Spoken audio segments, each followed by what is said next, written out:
Nosy Nancy's is a true crime podcast that deals with real-life situations. If you are sensitive to any of the trigger words, this is not the podcast for you.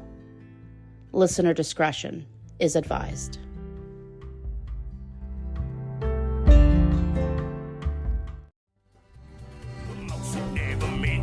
Position I'm in, somewhere between the sand and again and again. Well, I'm just pretending that it's all just a dream, a little condescending to believing in it.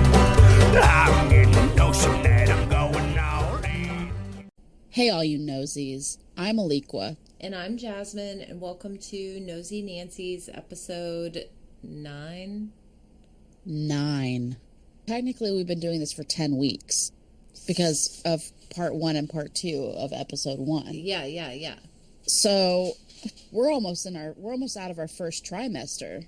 I know. It's throwing me off. This baby's really getting speed. This baby is just growing. And I was not ready for it. I wasn't either. It's growing so fast. Speaking of, now we have an ad. So we're monetized. Yeah, we're like, I believe what they say, what the kids say is big pimpin'. Yeah, I think that you're correct. I think that pretty soon we're going to be like having lots of ice.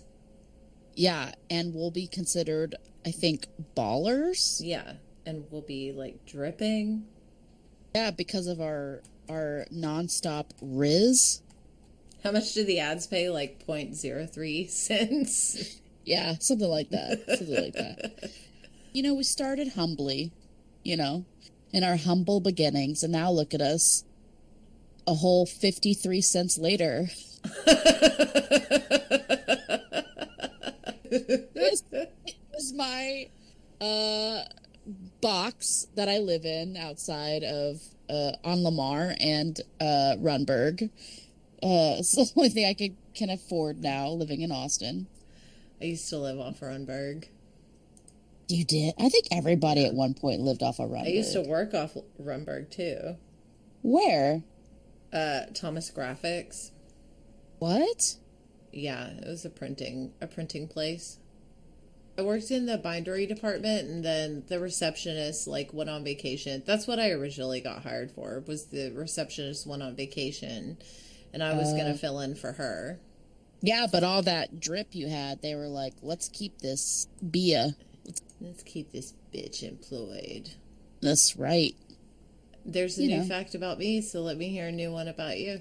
Oh, actually, here's a fact about me that I don't think I have told you, but every time I drive down the street and I pass somebody walking on the sidewalk, I have to immediately look at them in my rearview mirror to make sure that they weren't a ghost. Stop! I do that too! You do? Yes, because you never know. You never know. Because that's every ghost story that you hear, people are like, oh, well, I was driving down the street and I passed this old lady who was kind of floating along. And I looked in my rear view mirror and she was gone. And she was gone. Or they're in the car with you. Oh, God, please. Are you joking? If I would that kill happened myself. To me? Well, yeah. One of us is going to die. And one of us is already dead. So I guess that would just leave me, One time at this old house I was living at before I moved in with you, I kept hearing this knocking and I was convinced it was a ghost. And it turns out it was just a beetle stuck in a cup and it was trying to get out and it just kept, but I was would not go into my room for 2 hours because I kept hearing that sound and I was just terrified. I know. But I have yet to, drive past somebody and, they disappear. So far, there hasn't been any ghosties.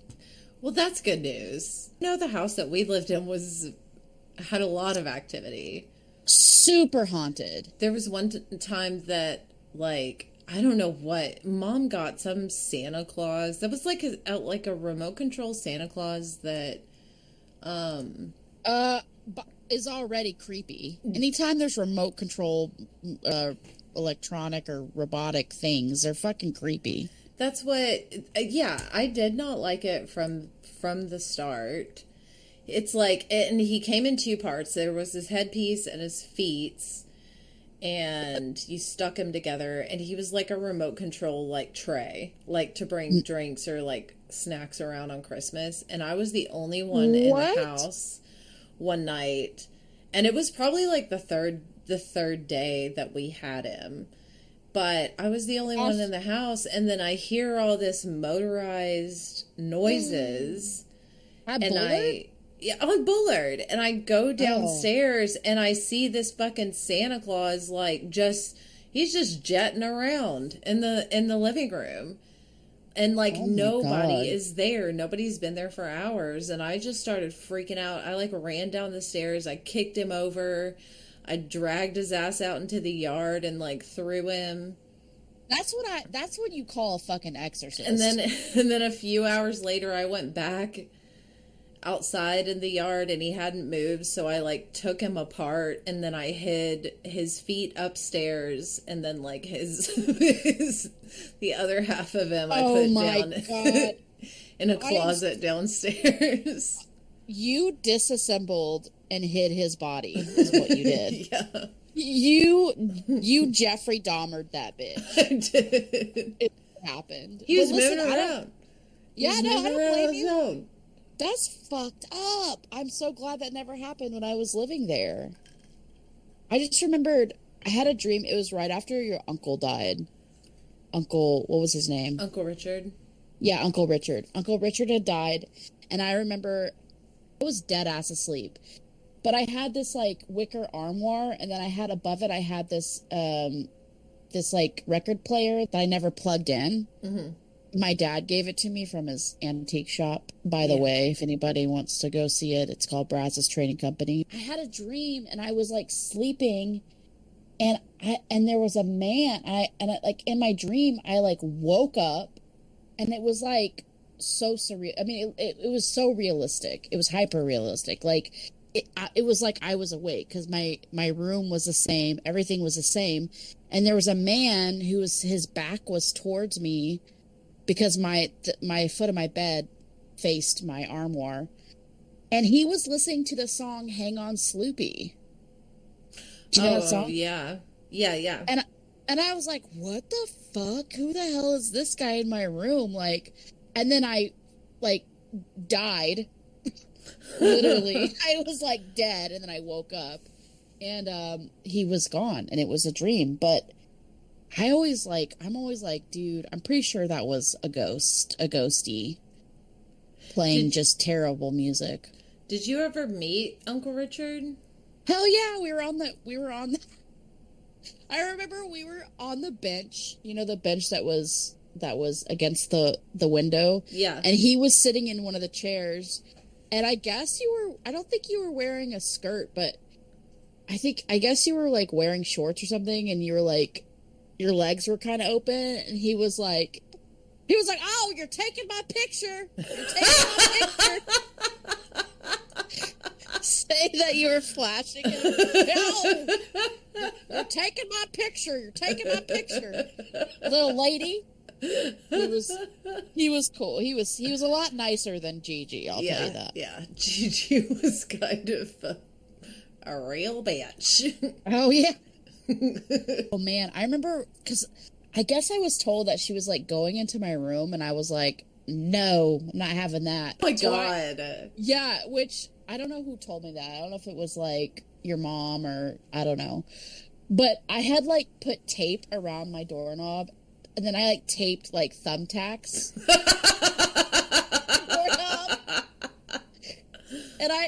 But the only person that I ever fucking stuck was myself with those goddamn thumbtacks. So like, not very good. If I wasn't home alone, I would be dead. I gotta tell you, because I'm the worst at booby trapping. Should we just dive into this? Yeah, let's go. Let's do it. Let's go. Oh, Before we do talk about it, there was something that happened that recently that was really interesting. There was a man found disorientated on the trail by Lady Bird Lake. Oh, really? Yeah, the EMS, apparently EMS there's volunteer EMS people that are like kind of patrolling the Rainy Street area and around the lake. Mm-hmm. And apparently they had come across a guy who was seemingly intoxicated, and they were like, "Hey, do you want our help?" And he was like, "No, whatever, F off." And then so they like let him go, like they let him do his thing, because I mean, if they're an adult, what can you do, Right. And then they circled back around and they came across him again, and apparently he was like almost on the point of like passing out or something. Shit. Because he was like on the ground and like disoriented. Yeah, he was like, apparently he was stumbling. He was a male, he was down, and he was bloody on the trail back. What the fuck? Yeah. So like the EMS are like out here doing the Lord's work, and the police are just like fucking off. Yeah. I don't know what they're doing. I mean, they're not pulling people over for not having their registration, because mine's been out since 2022. So who knows what those motherfuckers are doing, but they're definitely not doing their job. So I am doing Christian Pugh this week, but the first person found next, because I'm going down the timeline, is Jake Waltrip. So his legal name is William Jake Waltrip. He was born July 31st, 1991 in Waco, and he was found in the lake September 28th of 2019. He had moved back to Texas in 2018 and had started computer coding at school at the Austin Coding Academy. And, oh, yes. I remember this guy. Yeah. And received his full stack Java web development certification the year that he passed away. Ugh. He began working for Mathalicious. Oh my God. Amazing. What an amazing name. Mathalicious. But he was another man who obviously very smart. He enjoyed shooting guns at the gun range, and also loved being outdoors, running, riding his bike around the lake, kayaking, camping. He just is another one that fits the profile of obviously super smart guy, very outdoorsy, very athletic, and just like a Texas boy. Yeah, obviously. I really do think some of these people's families don't want their family members to be, their information out there. And I know like Jonathan Honey is one that we'll get into, but I know when Jonathan Honey was originally pulled out, his family had said that they were wanting privacy at that time. He's one that I eventually will get into, but I think that they've come out and like talked about it since then, but maybe. Yeah, I think they have, but there has been some. I know there was at least one where the person remained unidentified due to the family's wishes. That makes sense, because you never know. Yeah, you never what know. People I mean, trying to do with that information. Yeah, they'd probably start a podcast. So. Yeah, so I know several people started some podcasts. Yeah, I know two really kind of annoying bitches that started a podcast. Yeah, and I mean, it's really embarrassing. But very attractive, both of them. Super duper attractive. and pretty much the smartest people we've ever known, but kind of annoying. So, yeah, just a little. Yeah. Just a little. Just a tad. What about, let's go to Christian Pugh then. Okay, so Christian Pugh, I do have a little more information on him, but Christian Pugh is just kind of a weird case because he did survive, but he has no memory of what happened. Yeah. So, which would kind of like coincide with a date rape drug, right? Because there's a lot of people, don't they come, like, if they're roofied or whatever, they kind of don't have any memory of what had happened. Yeah. I don't know about GHB, but I would assume. But Christian Pugh, he was 21 years old at this time. He was missing for nearly 60 hours before he was found. According to Christian, he was on his way. So he was, like, trying to go see Tom Segura. I don't even know who that is. Do you? A comedian. Oh. But Tom Segura's show was on the 15th of November. So Christian was staying a few days because Tom Segura was in for ACL. I don't know. Okay. I think Christian was from around the area, but I'm not 100% sure. I think he's from Texas, but he didn't live in Austin. Yeah. But according to Christian's, on November 16th, he was on his way to attend a pregame party with some friends of his, and they took an Uber over there, and he ended up leaving his phone in the Uber. So he couldn't track his, like, whereabouts. Where all he went is not traceable. Okay. So two of the bars he went to that night were the Container Bar, which is permanently closed now, and the Clive Bar, which both are owned by Bridget Dunlap. Fun fact, there was an FBI agent that killed himself in the middle of the dance floor at the Container Bar. But that's not why it's closed.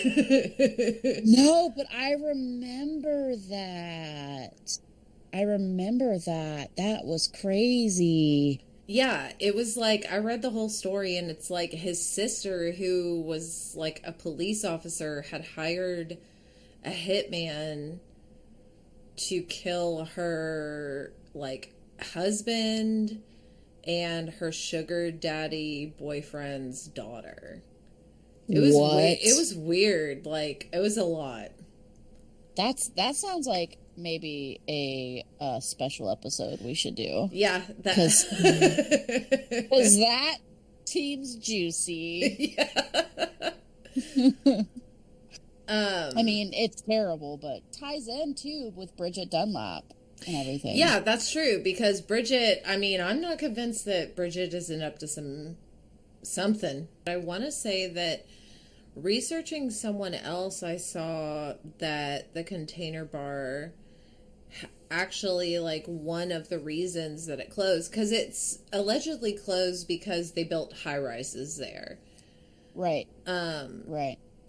But I want to say that I saw on Reddit somebody said that they used to work there and that the bar actually closed down because they did have a bartender that was drugging patrons. What? And it was being investigated.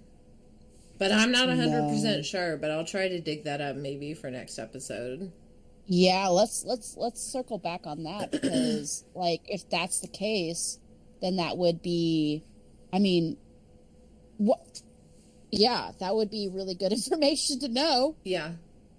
I wasn't like, you know, I wasn't gonna be trying to like blame bartenders about this, because, like, you know, like, they're working class, like, they're part of the working class, and I'm working class, and you're working class, and, like, I just didn't want to be like, oh, it's the bartenders. But, like, the more we go into this, the more we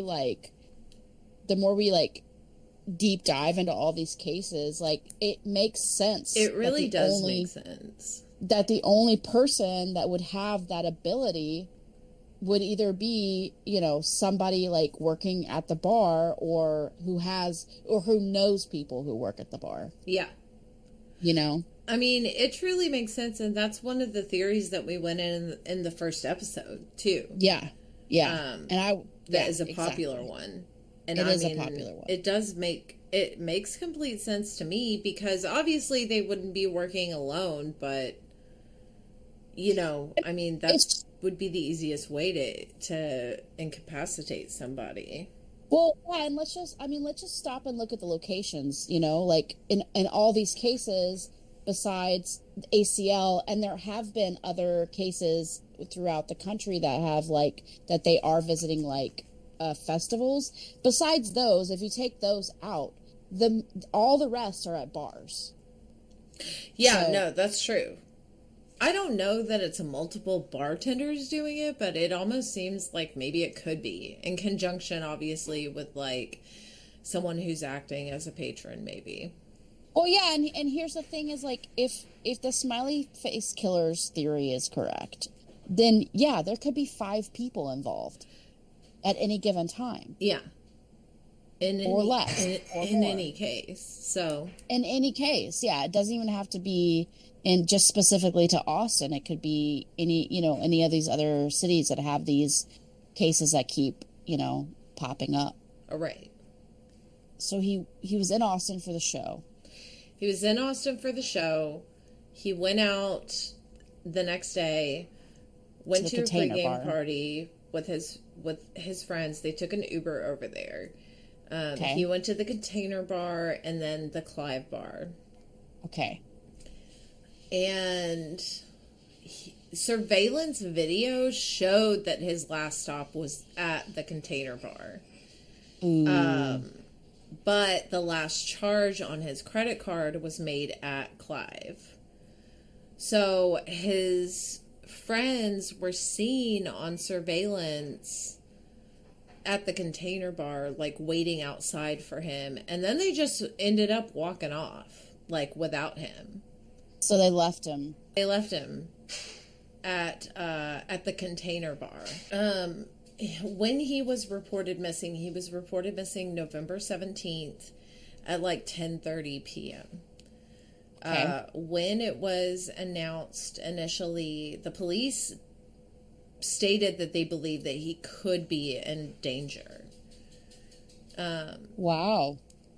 His dad, Christopher Pugh, said, quote, "I'm not sure why anyone left him there. I'm not sure why the police weren't called that day. I was told they were concerned that night. He's not here. He's not called. There's been no activity on his phone. There's no activity on his credit cards, nothing," end quote. So his dad was kind of like, what the fuck? Why did his friends not do anything? These people need better friends. I mean, what the fuck is going on with all these friends that you can't go out with people for a night and have them not leave you or not lose track of you and not be concerned at all? Or doesn't conspire to beat you up? Yeah, in the case of Tiara's friend. Yeah, in Tiara's case. I mean, because obviously they went out on the 16th and his family wasn't even informed that, nothing, that he just, didn't come outside and they just walked off until the next day.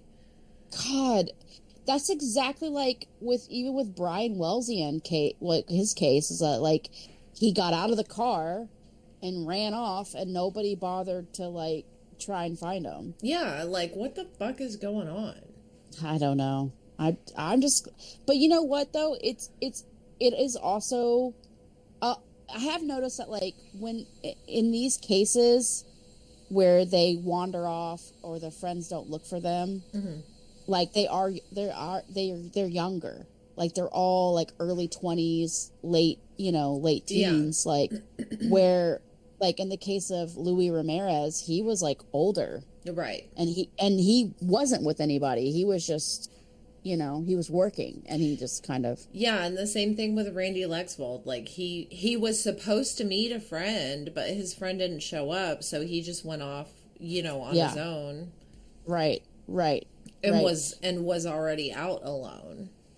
Right. So I think a lot of this can be chalked up to just kind of like immaturity. Age, yeah. Yeah. And just being not, self-centered, and you know how people are when they're young. Well, I mean, I feel like, okay, that makes sense, but I mean, even in my 20s, like, Oh, yeah. Are you I kidding? wouldn't have fucking, if Hell I no. go somewhere with somebody and then all of a sudden I can't find them and they're missing, and I would give a certain amount of time, but that's just me. Like, I'll give you, No, but that's you- women too. I mean, that's true, but like, if you tell me you're gonna be somewhere at 5 o'clock, I'm giving you until 5:10 before I'm like blowing up your phone. And then if you're not answering, I'm already calling the hospitals and trying to, and the jails if Yeah. I think that it's fitting for you. But Listen, if I'm not finding you, I'm going to be in your closet, hiding, waiting for you to get home. I mean, within the hour of you not being there, I'm calling the police and reporting you missing. So Yeah. Yeah. Oh, God. If Todd ever goes to the grocery store without telling you, good luck. Oh my God. I would not, I want to follow You him would- everywhere, so that Yeah. wouldn't even, that wouldn't even happen. You'd be like, you'd have the FBI out there looking for him. I would. He just went to fucking HEB to get a rotisserie I chicken. would. He's too precious to lose. I know, precious little Todd.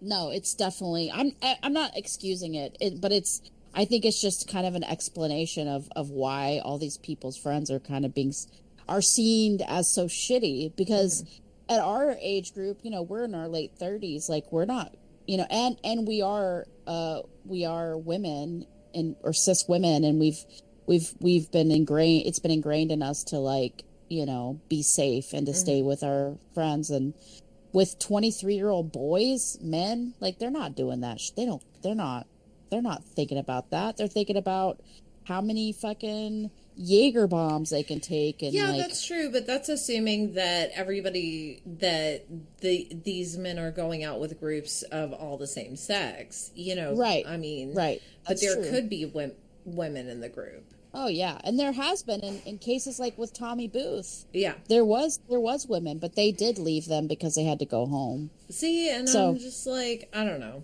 I Yeah. just am not the type, I guess. No, that's good. That's a good quality to have. It's called loyalty, so Yeah, so, I mean, obviously Christian's dad was pissed, understandably, that nobody tried to fucking help him at all. Right. With his Right. friends. And didn't even, let the family know, like, hey, we just left downtown, but we can't find Christian. Like, he just disappeared.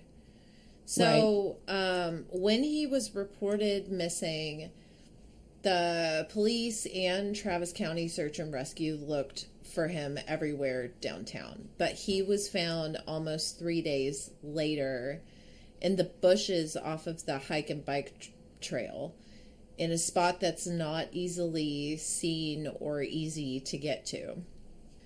ugh. But so they find him alive. Yeah, they found him alive. He was found next to the Congress Bridge in what they said was, quote, rough condition, and he was taken immediately to the hospital. And actually, it was really kind of sad because during an interview, one worker for the Texas Search and Rescue Team, or Travis County Search and Rescue Team, said that because of all the recent bodies that were being pulled out of the lake and all the recent people who had gone missing around the area, they had practice, and they specifically brought up Martin Gutierrez's case and citing it as one of the reasons that they were able to find Christian so fast. Oh man. God. On one end, it's like, I mean, it's terrible that the Gutierrez family had to like suffer that loss, Yeah. But on the other hand, it's like, well, at least something good came out of it. So Christian has no idea what had happened to him. Right. He just was told by police that he had gone out and fell off the bridge. Basically, he had gotten drunk and fell off the bridge.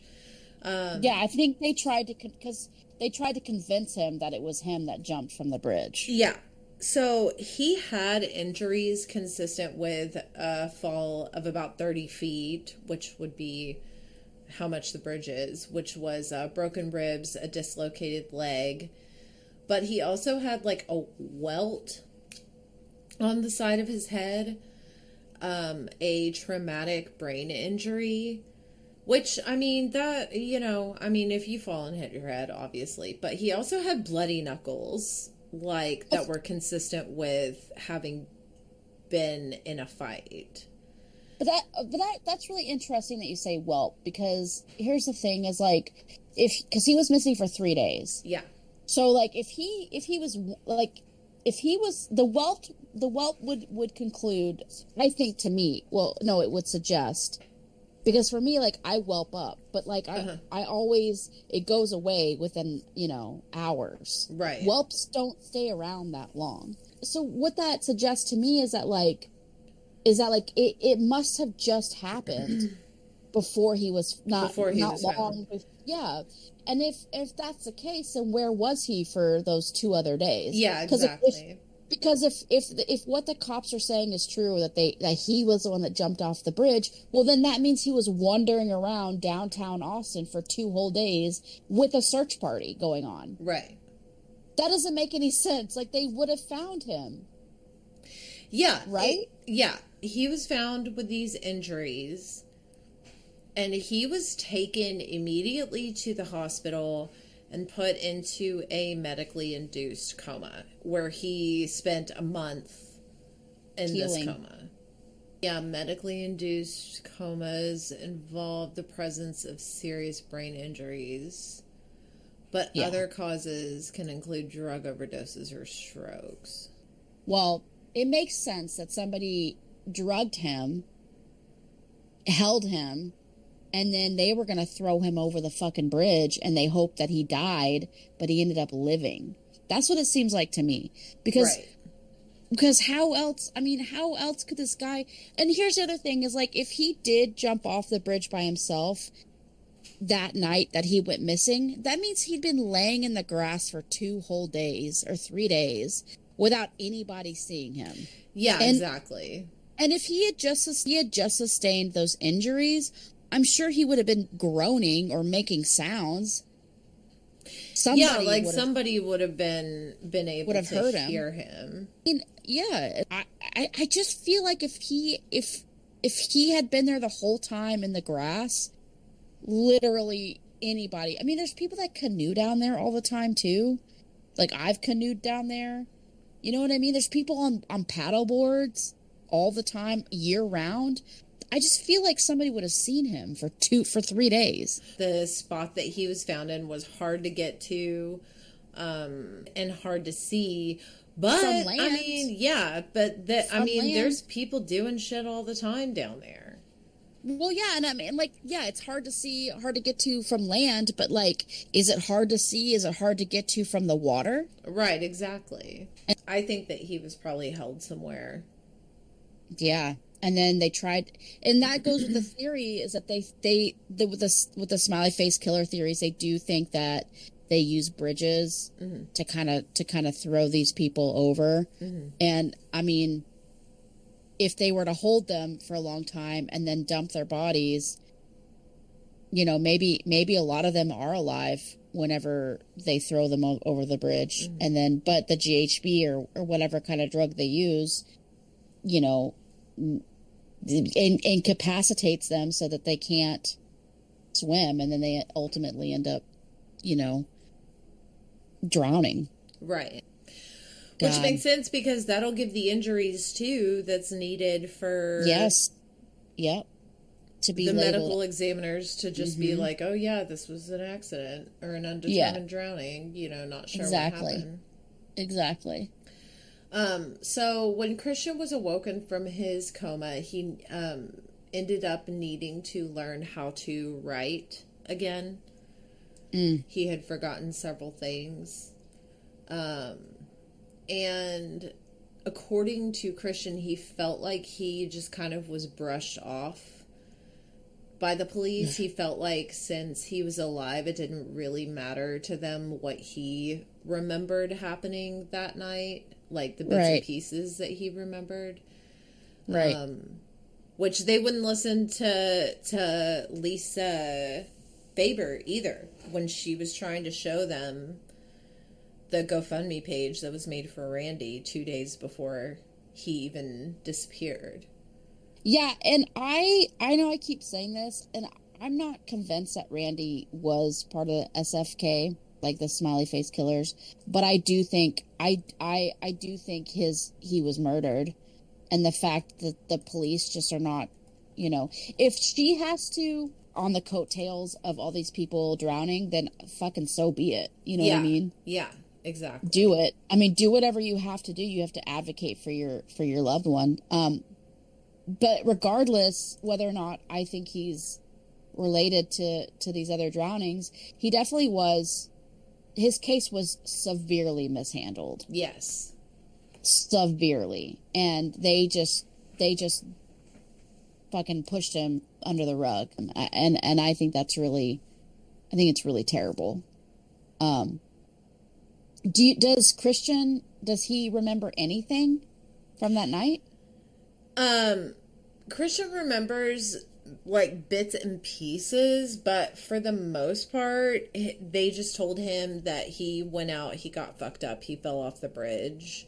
His father does attend and is advocating for more safety measures, and attends the meetings talking about his son, and is fed up with people coming up missing from the area. So he is one of the people campaigning for like the lights around the lake, the cameras, the halo cameras to be put up.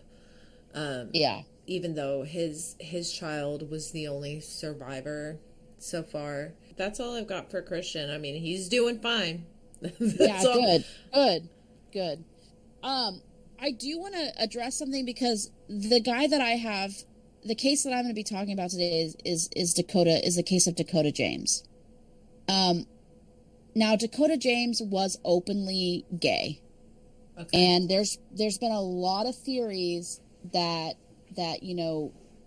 whoever, especially in Austin, whoever's going after these guys are going after them because they're straight, which we know that that's just not true, because Julio Santos III was also openly gay. Mm-hmm.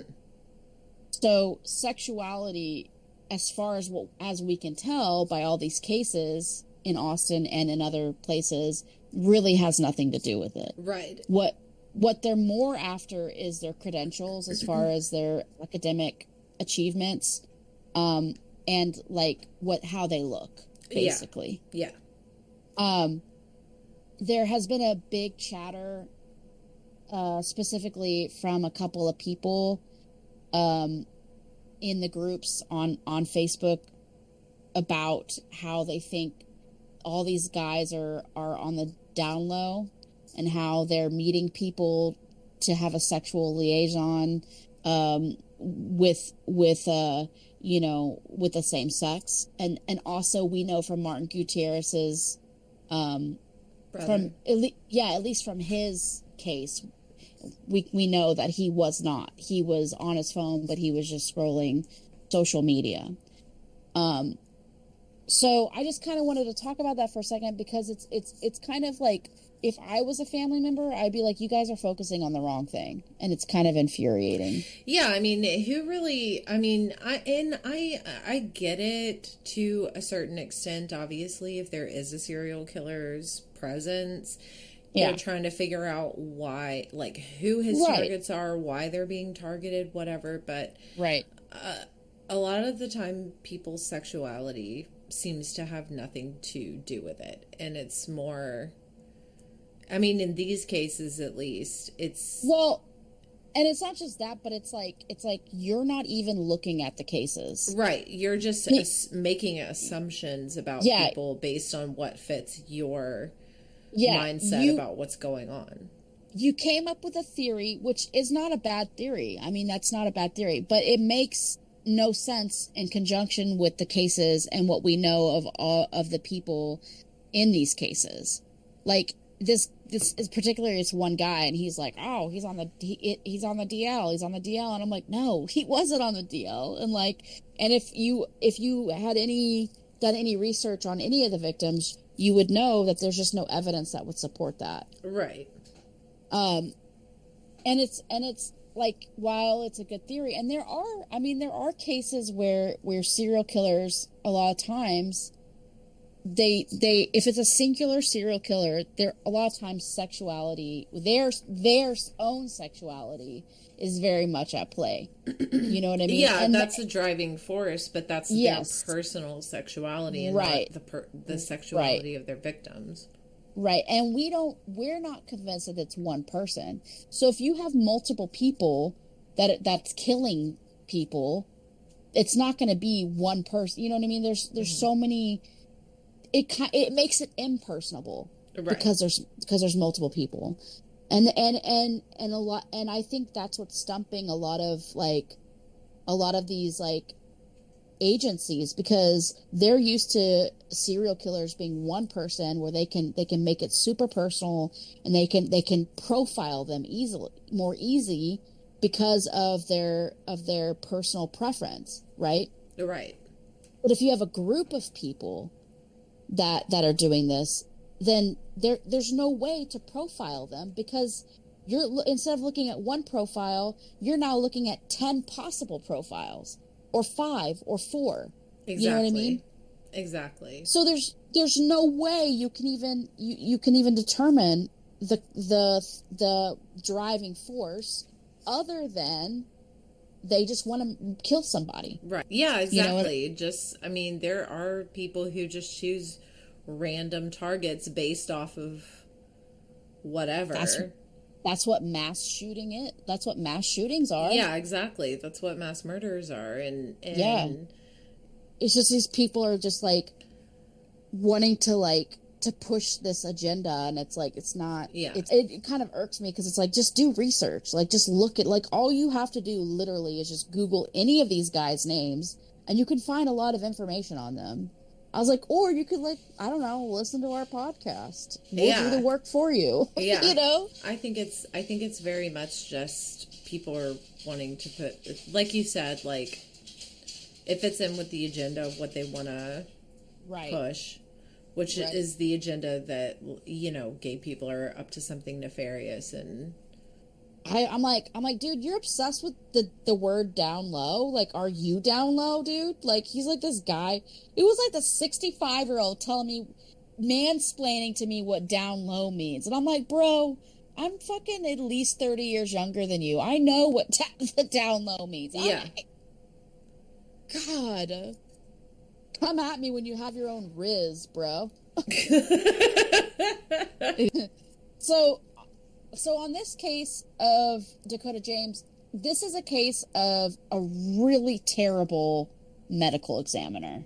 Oh. Yeah. I don't really go into it as much in the notes that I wrote, but I will, like, ad-lib it.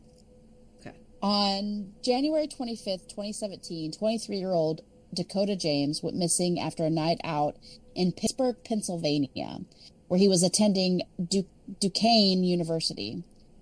His body would be recovered 40 days later after his disappearance in the Ohio, just like the guys before, in the Ohio River, 10 miles downstream from his last known location. Because Dakota was a missing persons case, his death was ruled accidental drowning, and his case was closed pretty quickly. Of course. Yeah. In 2018, at the request of Dakota James's mother, Pam James, Kevin Gannon and his team did their own investigation into Dakota James's death. Now, this was kind of hard for them because the medical examiner did not or the police department didn't release any of the medical examiners like reports or police reports. They didn't even release like photos. They were keeping it pretty tightly sealed. I guess because it was a missing persons case and not like a homicide. Right. Highly academic and athletic. He was a former soccer player and swim team captain. Okay? He was a swim team captain. Swim team captain. Great in the water. Yep. Dakota James moved to Pittsburgh to pursue a master's degree at Duquesne University. The night of his disappearance, Dakota was out with his friends at the 941 Saloon and later the Bar Images. Dakota's last seen alive walking in the direction of the Ohio River by way of security cameras. So on his security camera footage, you can see him. He stops. He's texting. He is on his phone while he's walking towards... Talking to someone. Yeah, he's walking towards an alleyway that would dead end onto the banks, or the street that's closest to the river. Where he is, there's 3 major bridges. One of them was closed. The bridge on the far right was closed. I don't remember the name of that bridge. And then the one in the middle, which is the one that the police theorized he went over and fell from, was the one that he was supposedly walking towards. And that one was called the Robert Clemente Bridge. So they theorize he walked down the 2 flights of stairs, okay, to pee, and fell into the Ohio River. So the original autopsy toxicology report did find GHB in his system. Okay. So supposedly he was severely intoxicated plus had GHB, and he was supposedly walked down 2 flights of stairs, then got to the river's edge, then fell in. That doesn't make sense to me. Like, if you're going to be intoxicated enough to fall into water, you're going to fall down those fucking flights of stairs first. Right, exactly. You know what I mean? I can't make it down the stairs sober. I know. We've tried multiple times. Robinson Township's volunteer Swiftwater Rescue Group recovered Dakota's body 10 miles downstream from Liberty Street and 2 miles beyond Emsworth Back Channel Dam. So between the spot where they believed he fell in at the Robert Clemente Bridge, and the spot where he was found was a 10-mile stretch, and 2 miles from where he was found was a dam. If he was in the water for 40 days, like they suggested, his body would have had to have gone through the dam. Scott Braun and Kenny Kissow recalled Dakota's body being in the best shape they had seen out of the dozen bodies they had pulled from the Ohio River. The original medical... What? Despite the fact that he was missing for 40 days. Despite that he was missing for 40 days and supposedly going through a dam. If a human body goes through a dam, like, there's going to be significant post-mortem damage. Yeah. The original medical examiner also noted moderate decomposition of Dakota's body. Which, this was in January, and it's cold, you know, in Pittsburgh. It gets cold in Pennsylvania. Right.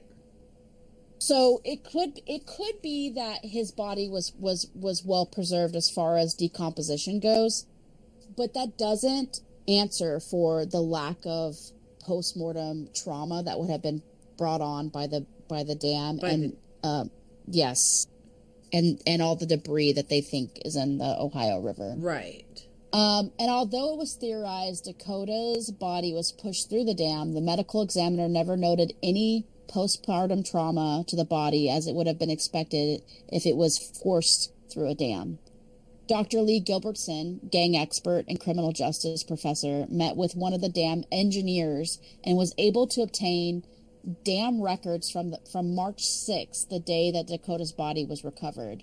Data from that day concluded the dam's gates were opened collectively at 25 feet, meaning one gate was only opened at 1 foot while the others were opened at about 2.5 feet, making it statistically improbable that his body went through the dam without suffering some kind of damage. Right.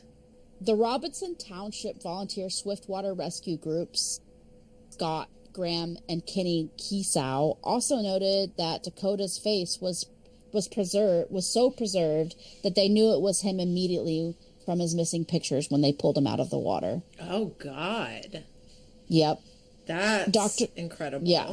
Dr. Kurt Wicht, a forensic pathologist, divulged that the water temperature could have preserved Dakota's body, but the lack of postmortem injury to the body was highly unlikely, not only because of the dam, but because, according to the water rescue team that found Dakota, the Ohio River hadn't been dredged in over 30 years, and the probability of Dakota's body running into debris was pretty high.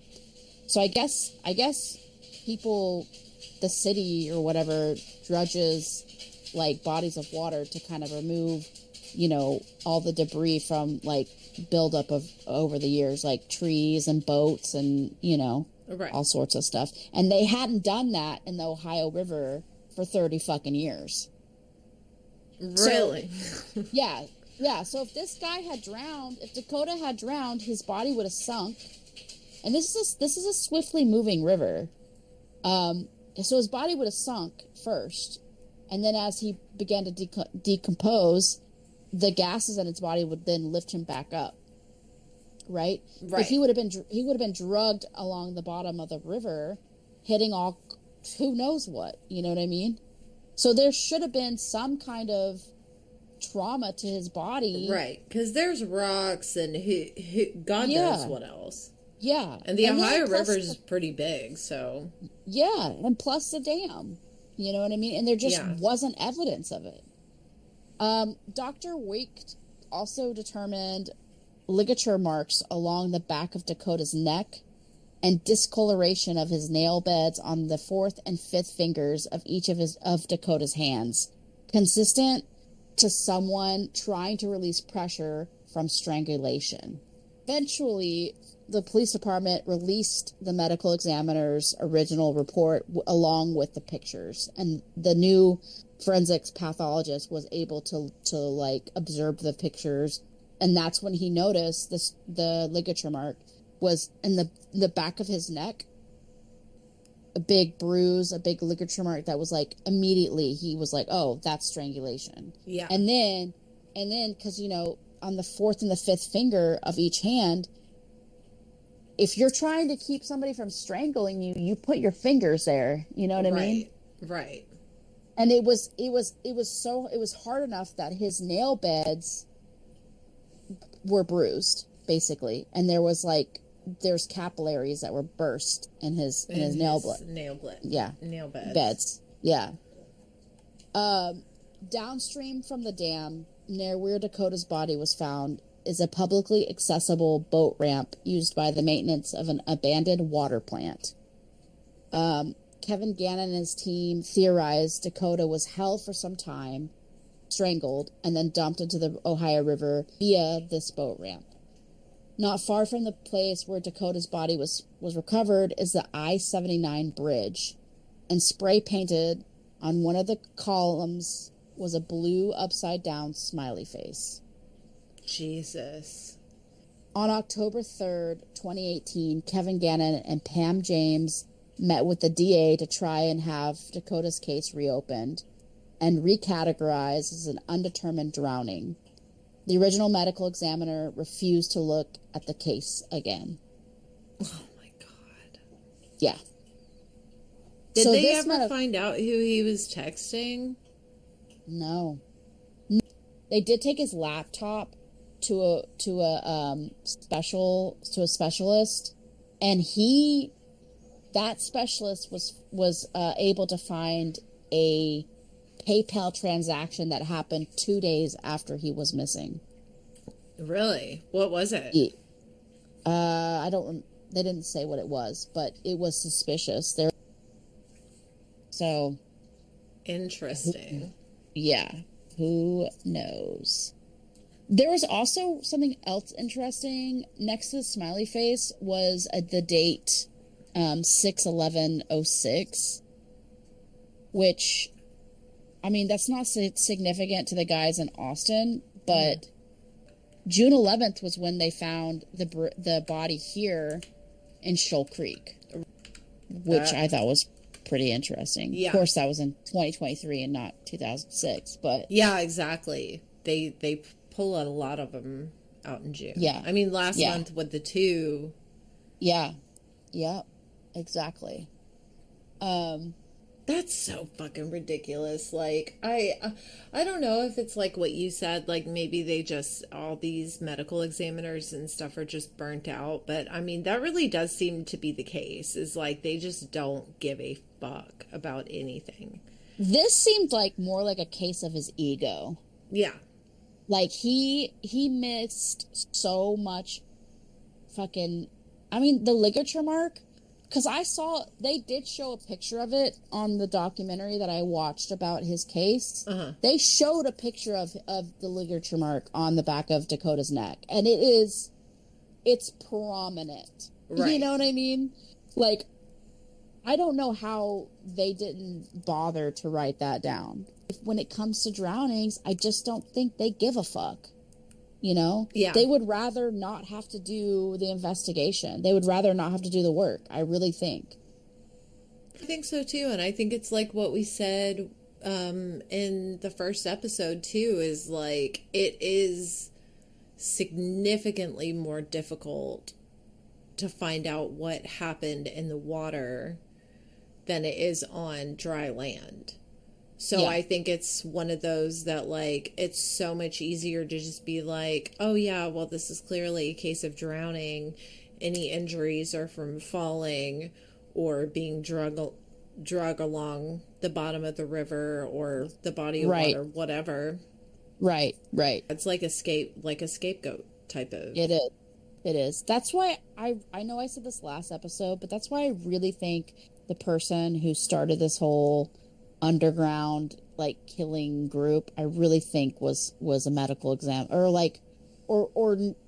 was like some kind of forensics student or just someone who knows the practices and what's kind of expected and what they're going to be looking for and how hard they're willing to look for it.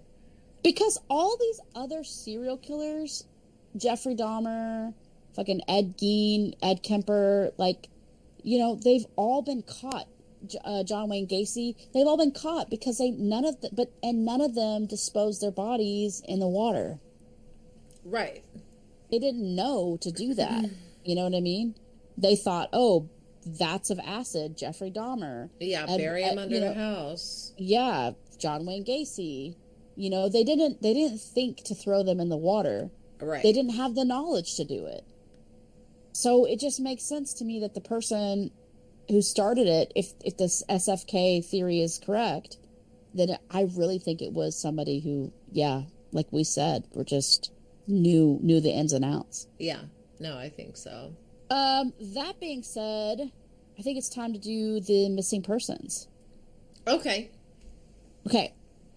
So this week's missing persons is a woman named Simone Griffith. And she's been missing since March of 2022. She is 28 years old. She has brown hair and brown eyes. And she is homeless in the Austin area. Simone was a victim of police brutality and has an ongoing lawsuit with the officers that were involved in the incident. She was observed on camera being brutalized by some police officers. Oh my God. Yeah. If you see her, please reach out to the Austin missing persons and surrounding area. I would say contact the police, but maybe not. Maybe not. There wasn't a number that you can call for her, but there is a Facebook group that's called Austin Missing Persons and Surrounding Area. And her picture is up on our Facebook as well as our Instagram. If you like our podcast, please share it. Please and share let's get it. the word out. Yeah. Get the word out about it. Yeah, get that word out, you know. But also you can follow us on Instagram. It's Nosy Nancy's. And you can join our Facebook group. Nosy Nancy's Podcast.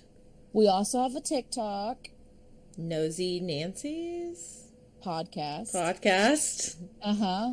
And we are always looking for listener stories. So if you want to write one in, that'd be awesome. It's nosynancy's@gmail.com. And I think that's it, right? That's it. We have a Twitter, but it's not even worth mentioning, so. Yeah. One of these days, maybe, hopefully, by the time we're old, we can have somebody that could do our PR for us.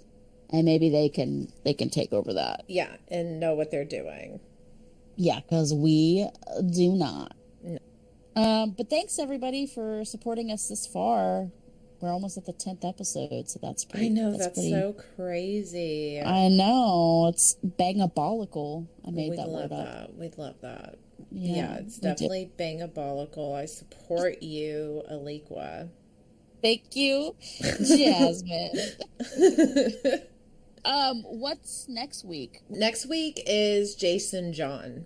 Okay, so next week, Jason John, Alequah's big surprise. Stay tuned. ciao. That was a sexy ciao. That was? Yeah. C'est la vie, ma